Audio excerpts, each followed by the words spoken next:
Organic லிவிங்க்கு உங்க எல்லாரையும் ஆரோக்கியமா வரவேற்கிறேன். போன வீடியோல மரம் வளர்த்தா மழை எப்படி வருதுன்னு பார்த்தோம். இப்போ சீம கருவேல மரம் எப்படி உருவானது, அதனால என்ன தீமைகள், அதை அடியோட அழிச்சிட்டா என்னென்ன நன்மைகள் தமிழ்நாட்டில் நடக்கும்னு பார்க்கலாம். டூர்னு பிளான் போட்டாலே கேரளாக்கு போலாம் அப்படின்னு சொல்ற பழக்கம் இப்ப எல்லார்கிட்டயும் வந்துருச்சு. காரணம், அது ஒரு செழிப்பான மாநிலம். ஆங்கிலத்துல கேரளாவை காட்ஸ் ஓன் கண்ட்ரி அப்படின்னு சொல்லுவாங்க. அதுக்கு அடிப்படை, அங்க சீம கருவேல மரத்தை வேறே உருவாகாத மாதிரி அந்த மாநில அரசு அழிச்சிருச்சு. வந்தாரை வாழ வைக்கும் தமிழகம் 1960ல வெஸ்ட் ஆப்பிரிக்கால இருந்து கொண்டு வரப்பட்ட இந்த சீம கருவேல மரத்தை ஃபர்ஸ்ட் ரொம்பவே ஆதரிச்சாங்க.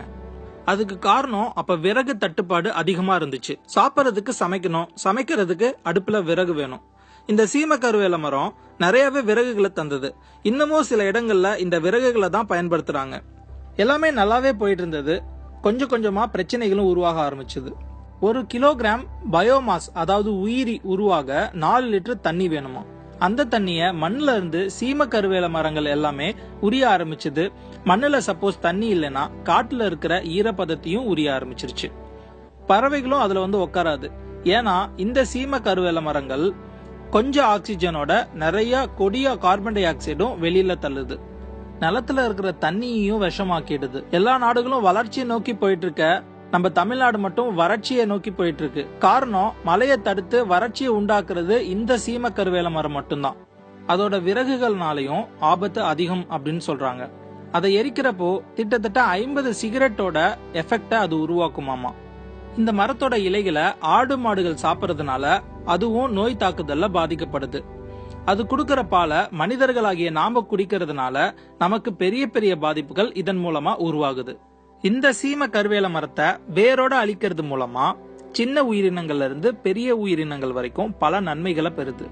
மழைநீரை உருவாக்க உறுதுணையா இருக்கு. இந்த சீம கருவேல மரத்தை அடியோட அழிச்சு அதை மரத்துகள்களா மாத்தி அது மூலமா ஒரு பயோகேஸ் பிளான்ட்டை உருவாக்கணும்னு வைங்க. ஒரு மாவட்டத்துக்கு தேவையான 10 மெகாவாட் மின்சாரத்தை உற்பத்தி பண்ண முடியும். அதனால நமக்கு நாமே நேரத்தை ஒதுக்கி இந்த சீம கருவேல மரத்தை வேரோட அழிப்போம். தமிழ்நாட்டுல 6 கோடி தமிழ் மக்கள் இருக்கும். ஒருத்தருக்கு ஒரு சீம கருவேல மரம் அப்படின்ற கணக்குல எல்லா மரங்களையும் தூர்வாருவோம். இந்த வீடியோவோட ஆரம்பத்துல கேரளாவை பத்தி நான் சொன்னேன் இல்லையா, அந்த மாதிரி தமிழ்நாட்டோட பெருமைய, தமிழ்நாட்டோட செழுமைய மற்ற மாநிலங்கள் பெருமையா சொல்லணும். அதுக்கு நம்ம எல்லாருமே உறுதுணையா இருப்போம்.